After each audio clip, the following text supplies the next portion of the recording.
بیمار ہیں تو روزہ بھی آپ کے اوپر معاف ہے، حج مال و دولت نہیں ہے حج بھی آپ کے اوپر معاف ہے، لیکن نماز کسی صورت میں معاف نہیں۔ نماز اگر آپ بیمار ہیں تبھی نماز پڑھنی ہے، اگر آپ کھڑے ہو کے نماز نہیں پڑھ سکتے ہیں تو بیٹھ کے نماز پڑھیے، بیٹھ کے نہیں پڑھ سکتے ہیں تو لیٹ کے اشارے سے نماز پڑھیے، لیکن نماز پڑھنا ہے، نماز کسی بھی حالت میں معاف نہیں ہے۔ یہاں سے پتہ چلتا ہے میرے بھائی اسلام کے اندر جتنے بھی فرائض ہیں وہ کسی نہ کسی صورت میں معاف ہے، لیکن نماز کسی صورت میں معاف نہیں ہے۔ یہاں سے اندازہ لگایا جا سکتا ہے کہ اس کی کتنی بڑی اہمیت ہے، یہ کتنی بڑی اہمیت ہے میرے بھائی، نماز کی کتنی بڑی اہمیت ہے کہ نماز کسی حالت میں معاف ہے ہی نہیں، چاہے ہم جیسے بھی ہوں، جس حالت میں ہوں، نماز ہمیں پڑھنا ہے، نماز کی پابندی ہمیں کرنی ہے۔ یہی نہیں، اللہ تبارک و تعالیٰ نے 18ویں پارے میں سورہ مومنون کے اندر کامیاب لوگوں کی صفات کو بیان کیا ہے کہ کامیاب کون لوگ ہیں۔ کامیاب لوگوں کے 6 صفات کو اللہ نے بیان کیا، اور 6 صفات میں بڑی اہم چیز بیان کیا ہے اللہ نے۔ جانتے ہیں پہلی صفات اللہ تبارک و تعالیٰ نے سورہ مومنون کے اندر جو کامیاب لوگوں کے تعلق سے بیان کیا ہے وہ کیا ہے؟ الذین هم فی صلاتهم خاشعون۔ کامیاب ہے میرے مومن بندے، کامیاب ہے میرے وہ بندے جو نماز کے اندر خشوع و خضوع اختیار کرتے ہیں، نماز کے اندر اللہ کا ڈر اختیار کرتے ہیں، وہ کامیاب ہے۔ نماز میں بھی ہمیں ڈرنا ہے اللہ سے میرے بھائی۔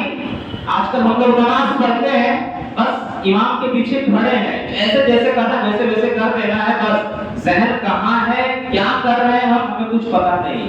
ایسی نماز اللہ کو پسند نہیں ہے میرے بھائی۔ نماز کو نماز کی طرح ادا کرنا پڑے گا۔ اللہ تبارک و تعالیٰ خود قرآن میں بھی کہتا ہے وَيْلٌ لِّلْمُصَلِّينَ، ویل ہے، ہلاکت ہے ایسی نمازیوں کے لیے جو نماز کو نماز کی طرح نہیں پڑھتے ہیں، بس ایک فارمیلٹی ادا کرتے ہیں۔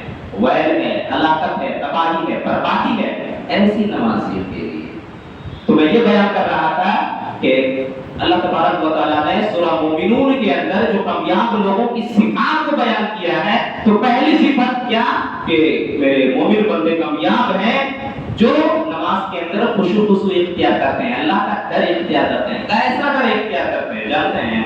ایک صحابی جو ہے کہ اپنے کھجور کے باغ میں اور کھجور کے پکنے کا وقت ہو گیا ہے، بار بار وہ کھجور کو دیکھ رہے ہیں، کھجور کے پیڑوں کی طرف دیکھ رہے ہیں، پکنے کا وقت ہو گیا ہے، اتنے میں یہ سوچ میں لگے ہوئے ہیں کہ کہاں بیچنا ہے، کیا کرنا ہے، یہ سوچ وہ جو ہے کہ اپنے دماغ کے اندر چلا رہے ہیں۔ اتنے میں عصر کی آسان ہو جاتی ہے، عصر کی نماز پڑھنے کے لیے وہ مسجد میں جاتے ہیں، اور نماز جب پڑھتے ہیں تو اسے پتہ نہیں چلتا ہے کہ کتنی رکعت میں نے نماز ادا کی ہے۔ یعنی نماز کی حالت میں اسے کھجور یاد آ رہا تھا، کھجور کا باغ یاد آ رہا تھا، کھجور یاد آ رہا تھا۔ اللہ کی قسم وہ صحابی رسول نماز سے فارغ ہوتے ہیں، حضرت عثمان غنی رضی اللہ تعالیٰ عنہ کے پاس جاتے ہیں اور کہتے ہیں عثمان غنی رضی اللہ تعالیٰ عنہ آج آپ گواہ رہنا، اس باغ کی وجہ سے، اس کھجور کے باغ کی وجہ سے آج میں اللہ کے ذکر سے غافل ہو گیا ہوں، آج مجھے اس کھجور کے باغ نے اللہ کے ذکر سے غافل کر دیا، آج میں نماز کو بار بار بھول رہا تھا، اللہ کی قسم آپ گواہ رہنا آج میں اس کھجور کے باغ کو اللہ کی راہ میں دے رہا ہوں۔ اللہ اکبر۔ جو چیز مجھے اللہ سے غافل کر دے، جو چیز مجھے نماز سے غافل کر دے، جو چیز مجھے اللہ کے ذکر سے غافل کر دے، اس چیز کو میں اپنے پاس رکھوں یہ ہو ہی نہیں سکتا ہے۔ اللہ اکبر۔ یہ ڈر تھا میرے بھائی۔ آج ہم لوگ نماز میں ہوتے ہوئے دکان کا حساب کرتے رہتے ہیں، مکان کا حساب کرتے رہتے ہیں، یہ میرے بھائی یہ نہیں ہونا چاہیے، اسے خشوع و خضوع نہیں کہا جاتا ہے۔ تو خشوع و خضوع جو اختیار کرتے ہیں۔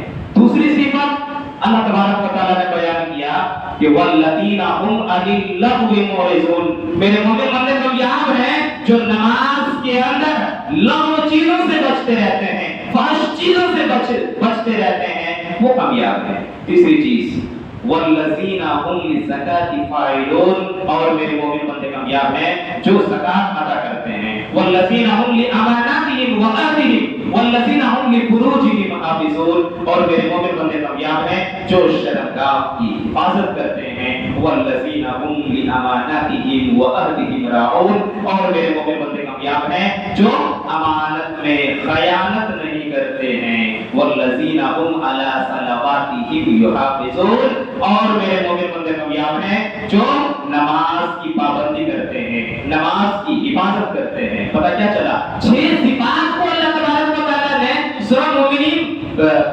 مومنون کے اندر بیان کیا، کامیاب لوگوں کی 6 صفات کو، اور نماز سے شروع کیا۔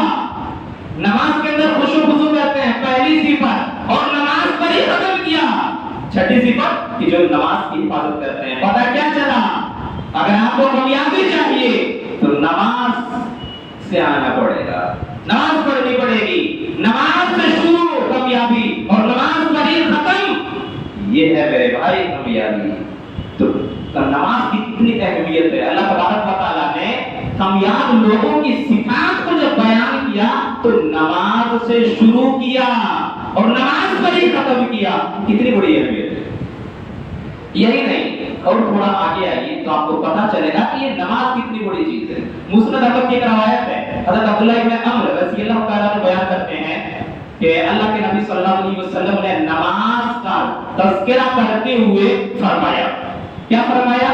کہ من حافظ علیہا صابت لہ نورا و برہانا و نجاۃ یوم القیامہ، کہ جو شخص نماز کی حفاظت کرے گا کل قیامت کے دن وہ نماز نور بن کے آئے گی، قیامت کے دن اندھیرا ہی اندھیرا ہوگا، وہاں پہ نماز نور بن کے آئے گی، وہ برہانن، یہ نماز دلیل بن کر آئے گی، کہے گی اللہ یہ دنیا کے اندر نماز کی پابندی کیا کرتا تھا، اللہ دنیا کے اندر نماز پڑھا کرتا تھا، یہ نماز دلیل بن کے آئے گی، وہ نجاتن، یہ نماز نجات کا سبب بنے گی قیامت کے دن۔ اور وَمَن لَّمْ يُحَافِظْ عَلَيْهَا، جو شخص نماز کی حفاظت نہیں کرتا ہے، وَكَانَ مَعَ قَارُونَ وَحَمَانَ وَفِرْعَوْنَ وَأُبَيَّ بْنُ خَلْفَ، جو نماز کی حفاظت نہیں کرتا ہے، جو نماز کی پابندی نہیں کرتا ہے، کل قیامت کے دن اللہ تبارک و تعالیٰ ان کا حساب قارون کے ساتھ کرے گا، حمان کے ساتھ کرے گا، فرعون کے ساتھ کرے گا، ابی بن خلف کے ساتھ کرے گا، جو نماز کی حفاظت نہیں کرتا ہے۔ بہت بڑی چیز ہے کہ بے نمازیوں کا حساب اللہ تبارک و تعالیٰ آخر قارون کے ساتھ کیوں کرے گا، فرعون کے ساتھ کیوں کرے گا، ابی بن خلف کے ساتھ کیوں کرے گا؟ بڑا سوال ہے، کیوں کرے گا ان کے ساتھ حساب، کیوں ان کے ساتھ اٹھایا جائے گا بے نمازیوں کو؟ جواب یہ ہے، آدمی نماز کیوں چھوڑتا ہے؟ کچھ وجوہات کے بنا پہ، یا تو آدمی نماز پیسے کی وجہ سے چھوڑتا ہے، پیسے کو لے کر چھوڑتا ہے، مال کی وجہ سے چھوڑتا ہے۔ اگر پیسے کی وجہ سے چھوڑا، مال کی وجہ سے چھوڑا، تو قارون بہت بڑا جو ہے کہ پیسے والا تھا، قارون کا خزانہ کون نہیں جانتا ہے۔ پیسے کی وجہ سے نماز کو اگر آپ نے چھوڑا، کل قیامت کے دن آپ کو قارون کے ساتھ اٹھایا جائے گا۔ نماز یا تو آدمی نیتا گیری کی وجہ سے بھی چھوڑ دیتا ہے، بادشاہت کی وجہ سے، بادشاہت کے لیے نماز چھوڑ دیتا ہے۔ تو فرعون جانتے ہیں کتنا بڑا ظالم بادشاہ تھا، جو نیتا گیری کی وجہ سے نماز کو چھوڑ دے، وہ فرعون کے ساتھ اٹھنے کے لیے تیار ہو جائیں گے۔ یا تو آدمی نماز تجارت کی وجہ سے بھی چھوڑتا ہے، بزنس، دکان کرتے رہتا ہے، نماز کو چھوڑ دیتا ہے۔ نماز کے لیے جائیں گے، دکان کا شٹر کیسے بند کر سکتے ہیں؟ نماز کے لیے جائیں گے، کسٹمر لوٹ کے چلے جائیں گے، یہ اچھا نہیں ہوگا، لوگ کیا سوچیں گے؟ نہیں چھوڑ سکتے ہیں۔ تجارت کے لیے نماز کو چھوڑ دیا، ابی بن خلف مکہ کا بہت بڑا تاجر تھا، اس کے ساتھ اللہ تبارک و تعالیٰ قیامت کے دن اٹھائے گا جو نماز کو تجارت کی وجہ سے چھوڑ دے۔ تو کتنی بڑی چیز ہے میرے بھائی، نماز کو اگر آپ تجارت کی وجہ سے چھوڑتے ہیں، تیار رہے کر قیامت کے دن ابی بن خلف کے ساتھ اٹھنے کے لیے، تیار ہونے کے لیے، ان کے ساتھ حساب دینے کے لیے۔ تو نماز کی پابندی کریں میرے بھائی، نماز کی حفاظت کریں، یہ بہت بڑی چیز ہے۔ کسی بھی صورت میں نماز معاف نہیں ہے۔ آپ جانتے ہیں اللہ کے نبی صلی اللہ علیہ وسلم کا آخری وقت تھا اور زبان سے جو کلمات جاری ہو رہے تھے وہ کیا تھے؟ حضرت ام حبیبہ رضی اللہ تعالیٰ عنہ بیان کرتی ہیں کہ اللہ کے نبی صلی اللہ علیہ وسلم کا آخری وقت تھا، میں اللہ کے نبی صلی اللہ علیہ وسلم کے سامنے کھڑی تھی، اللہ کے نبی صلی اللہ علیہ وسلم کے لب بھی رہے تھے، لب کو چومتے رہے تھے، لیکن کچھ سمجھ میں نہیں آ رہا تھا کہ اللہ کے نبی صلی اللہ علیہ وسلم بولنا کیا چاہ رہے ہیں۔ میں نے کان لگا کر سننے کی کوشش کیا، اللہ کے نبی صلی اللہ علیہ وسلم کی زبان سے جو الفاظ نکل رہے تھے وہ یہی تھے، الصلاۃ الصلاۃ امام لکم، الصلاۃ الصلاۃ وما ملکت ایمانکم، اے لوگوں نماز کی پابندی کرو، نماز کی پابندی کرو۔ یہ الفاظ آخری وقت میں نبی کریم صلی اللہ علیہ وسلم کی زبان سے نکل رہے تھے میرے بھائی، آخری وقت میں اللہ کے نبی صلی اللہ علیہ وسلم یہ کہہ رہے تھے کہ نماز کی پابندی کرو، نماز کی پابندی کرو۔ یہ کسی حالت میں معاف نہیں، کسی بھی حالت میں یہ معاف نہیں ہے، نماز کی پابندی کرو۔ یہ آخری وقت میں، یہی نہیں، اب عائشہ رضی اللہ تعالیٰ عنہا رات میں تہجد کی نماز پڑھ رہی ہے اور تہجد کی نماز میں سورۃ طور کی تلاوت کر رہی ہے، اور تلاوت کرتے کرتے جب اس آیت کریمہ کے اوپر وہ پہنچ جاتی ہے کہ جب جنت میں چلے جائیں گے تو وہ کہیں گے اللہ تم نے بہت بڑا احسان کیا، ہمیں جہنم کے عذاب سے بچا لیا۔ اس آیت کریمہ کے اوپر جب وہ پہنچتی ہے رونے لگتی ہے، دہاڑے مار مار کے رونے لگتی ہے، اور رات جو ہے کہ رات بھر پوری تہجد کی نماز میں اسی سورے کی تلاوت کرتی رہتی ہے، اسی آیت کو بار بار پڑھتی رہتی ہے اور روتی رہتی ہے کہ اللہ تو نے بڑا میرے اوپر احسان کیا کہ جہنم کے عذاب سے بچا لیا۔ بار بار اس آیت کو پڑھ رہے تھے میرے بھائی، یہ ڈر تھا جہنم سے، اتنا ڈرتی تھی اس وقت کی عورتیں۔ تو ہمیں بھی چاہیے کہ یہ ڈر جو ہے کہ ہم اپنے اندر پیدا کریں، اس ڈر کو پیدا کریں میرے بھائی۔ آپ جانتے ہیں جو قیامت ابھی جو نماز نہیں پڑھتے ہیں، نماز کی پابندی نہیں کرتے ہیں، ان کا حشر کیا ہوگا؟ ابھی ہم بتائیں گے کہ ان کا ٹھکانہ جہنم میں کہاں ہوگا۔ آپ جانتے ہیں کہ جہنم کے اندر کئی درجات ہیں، کئی طرح کے جہنمی ہوں گے، جنتی بھی کئی طرح کے ہوں گے، اونچے درجے والے، نچلے درجے والے، تو جہنمی بھی ویسے ہی ہیں۔ ابھی ہم بتائیں گے کہ بے نمازی کہاں پہ رہیں گے اس حدیث کے بعد۔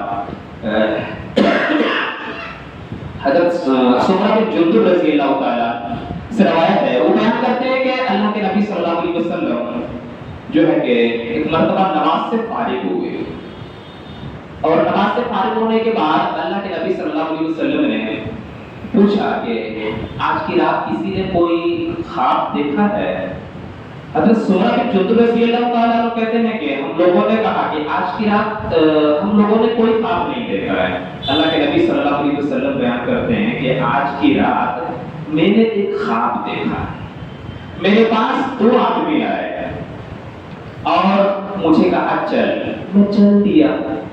ایک جگہ پہ جب میں پہنچا ایک آدمی کو دیکھا الٹا لٹکا ہوا تھا، گدی کے بل لٹکا ہوا تھا، اور اس کے سامنے ایک آدمی پتھر لے کے کھڑا تھا، بار بار اس کے سر پہ وار کر رہا تھا، مار رہا تھا، اس کے سر کو کچلا جا رہا تھا، اور جب وہ سر پھر ٹھیک ہو جاتا تھا پھر کچل دیا جاتا تھا۔ میں نے اس منظر کو دیکھا، بے قرار ہو گیا۔ میں نے پوچھا یہ کون سے لوگ ہیں جن کو اتنی دردناک سزا دی جا رہی ہے؟ مجھے بتایا گیا یہ وہ لوگ ہیں جو دنیا کے اندر فرض نمازوں میں سویا کرتا تھا، نماز ہو رہی ہے گھر میں سوئے رہتا تھا، آج ان کے ساتھ یہ حشر ہو رہا ہے کہ ان کو الٹا لٹکا دیا گیا ہے، اور سامنے ایک آدمی کو پتھر دے دیا گیا ہے، ان کے سر کو کچلا جا رہا ہے، برابر یہ عمل اس کے ساتھ ہو رہا ہے۔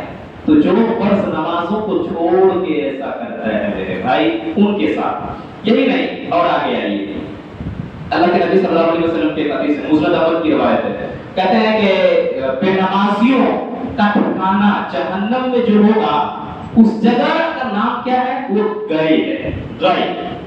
یہ گئی ایسی جگہ ہے جہاں پہ بے نمازیوں کا استقبال کیا جائے گا۔ کیسے؟ جہنمی جب جہنم میں چلیں گے، چلنے کے بعد جو پیپ بہے گی، جو خون بہے گا، اور جس راستے سے ہو کے وہ چیز وہ پیپ جائے گی، جس جگہ پہ جمع ہوگی اس جگہ کو گئی کہا جاتا ہے۔ جہنمیوں کو جلایا جاتا ہے،